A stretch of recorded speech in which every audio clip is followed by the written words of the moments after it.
What is going on, my fellow Bitcoiners, and hopefully some no-coiners are here to learn a little bit about Bitcoin. I have some very bullish and interesting stuff to talk about today, especially with the markets moving so sideways right now. We're at $36,500 at the moment of me recording this.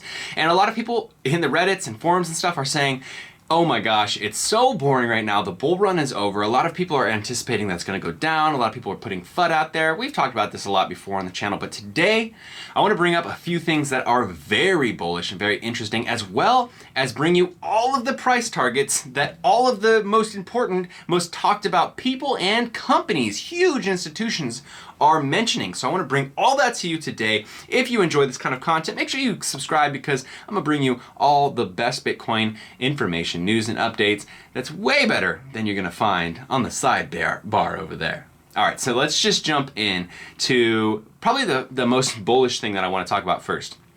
Here's the institutional Bitcoin holdings.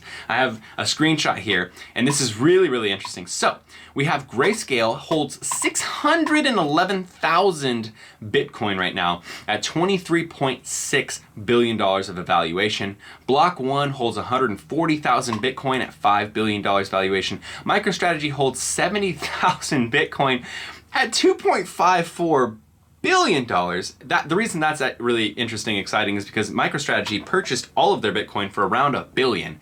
So already they've seen $1.5 billion increase in their company's total worth. We have Ruffer has $45,000 or 45,000 Bitcoin, sorry, $1.6 billion.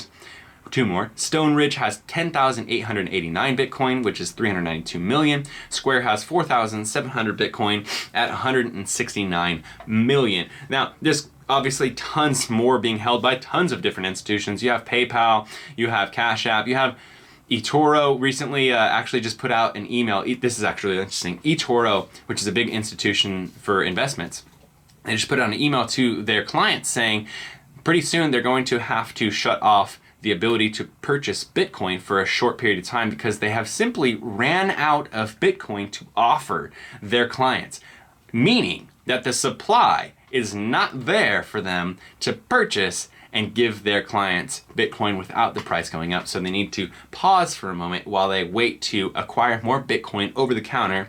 Over the counter OTC desks are the way that big institutions purchase Bitcoin without moving the spot market price, just like the regular price of Bitcoin. So first off, that's just very interesting. Just hearing how much money these institutions have in Bitcoin and they're holding it. And if you really know about institutions, I think it's a good indicator of the health of Bitcoin, because previously in 2016, 17, 18, especially even before that, you did not have a lot of institutional big players holding any Bitcoin. And to me, that is a lot riskier of a situation, because you're depending on mostly retail people holding Bitcoin. And so really you're putting your vote out there. You're basically saying, I believe in Bitcoin and I hope other people have the same sentiment as me. But when it comes to institutions and these gigantic companies, you can kind of depend on them, because it's not easy for them to dump all of that billions of dollars and hundreds of thousands of Bitcoin quickly. That's not something that they're going to do, just knowing companies and how they balance their treasury and how they balance their assets that they hold. So to me, that's a big vote of confidence. And the more those numbers grow, the more confident I am about these companies. And it's also very important to say that these companies have a lot of money people, a lot of people who study markets, study these very deep, intricate, strategical things like alpha and gamma in assets and stuff. And for them, they're basically giving you the vote of confidence that they think Bitcoin is here for the long run and it's only going to go up. One thing I want to say about that institutional holding list, we actually just got news that Grayscale just added, I believe it was 16,000 Bitcoin, maybe 19, something like that. But it was around $500 million of Bitcoin yesterday during this week. That is very bullish news. Every single day we're finding out that more and more big institutions are buying Bitcoin, but we also know that the ones that we already know about are purchasing more than the total supply that is mined every single day. That is hugely bullish. Now let me move on to the price targets, because I know that's what we really came for. I'm also going to give you my price target, which maybe isn't as important as these big boys, because this I think is is very important. So, price targets. Jpmorgan Chase Bank, $146,000 at the peak of this run. And even more bullish than that, Citibank thinks that it's going to go to $300,000 for their price target. Don't worry, it gets juicier. Guggenheim, which we just talked about in the last video, but Guggenheim is going to buy Bitcoin, I believe next month is when they start being able to buy it after they've been approved. So they don't even have Bitcoin yet, and right now they're trying to FUD. They even had another person go on TV today and talk about how Bitcoin is overextended and it's due for correction to try and shake people's money out so that they can make Bitcoin go down before they're able to start purchasing, because they know in the long run it's going up, but they don't want to buy at 40,000. They want it to go down to that 20,000 that they missed out on. Guggenheim price target $400,000. They even reiterated that recently. Cathie Wood, her price target is $400,000. Tim Draper, gigantic macro investor, very well known. His is $550,000. Raoul Pal, one of my favorites. I know, kind of a point of contention for a lot of people. I like Raoul Pal a lot. His is $467,000 by the end of this bull run. Anthony Papagliano, probably my favorite, but one of my favorite influencers in the space, does a lot of interviews with very interesting Bitcoin people and crypto people in general. His price target is much more conservative at $100,000, but even with that, that's the most conservative on this list, $100,000. That's a six-figure evaluation there, and that is very bullish. Now, one last price target that I want to mention is Plan B. If you guys don't know about Plan B, he's the guy who made the stock to flow model, which basically just says as the supply cuts down every halving, every time Bitcoin's daily supply drops to half of what it was, and then that happens for 4 years before it halves again. He's saying that the supply and demand creates the stock to flow model, and the stock to flow model has been accurate up to this point, actually extremely accurate, which is surprising. Even he was surprised at how closely the Bitcoin price is following it, especially after the coronavirus black swan event, obviously, where all markets went down. He's saying that the stock to flow model is showing $288,000 as a price target for the top. And then in an interview that I just listened to of him for about an hour, he actually was talking about that price target and said he honestly thinks that that is the logical play, that's the price target for the stock to flow model.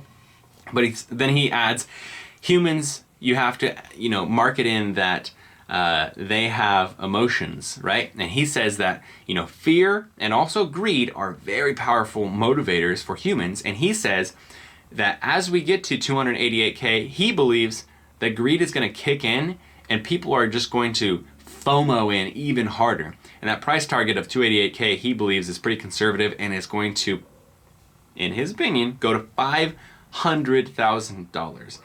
To me, that's the most important one, I guess, other than the big institutions like Chase and stuff, because, why would you say that? You don't want to look foolish as a big institution like them. But Plan B's stock to flow model, if you haven't seen it yet, you should really look into it.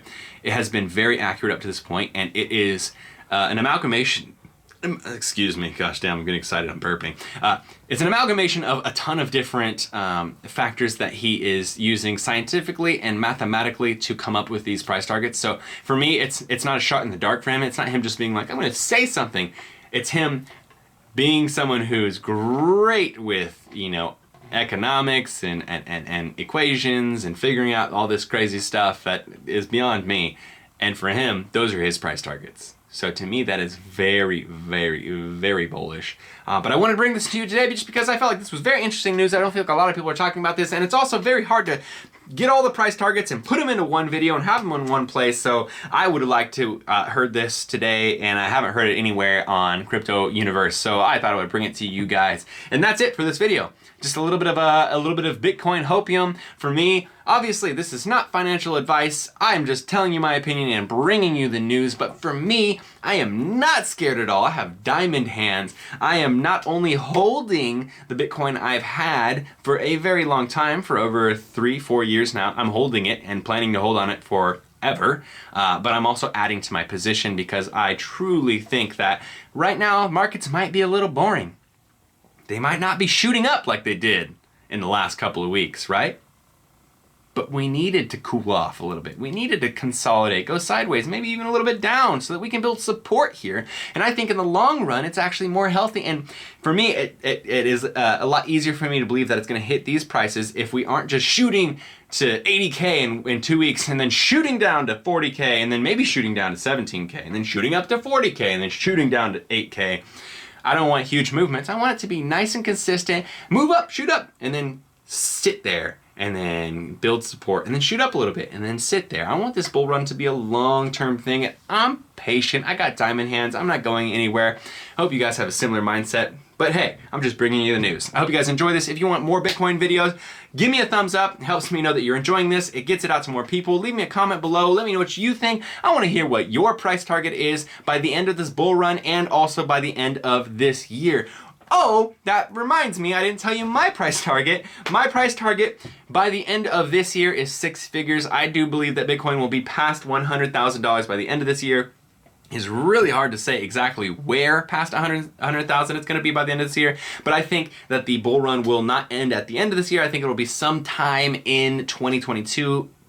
I'm saying probably in the first quarter or the second quarter, but it could be even longer than that. And I don't want to sound stupid and be too excited and say I think it's going to go crazy valuations, but I personally think it's going to go around $115,000 to $130,000. But then there is this small little angel on my shoulder that's yelling, it's going to go to $250,000. Shut up.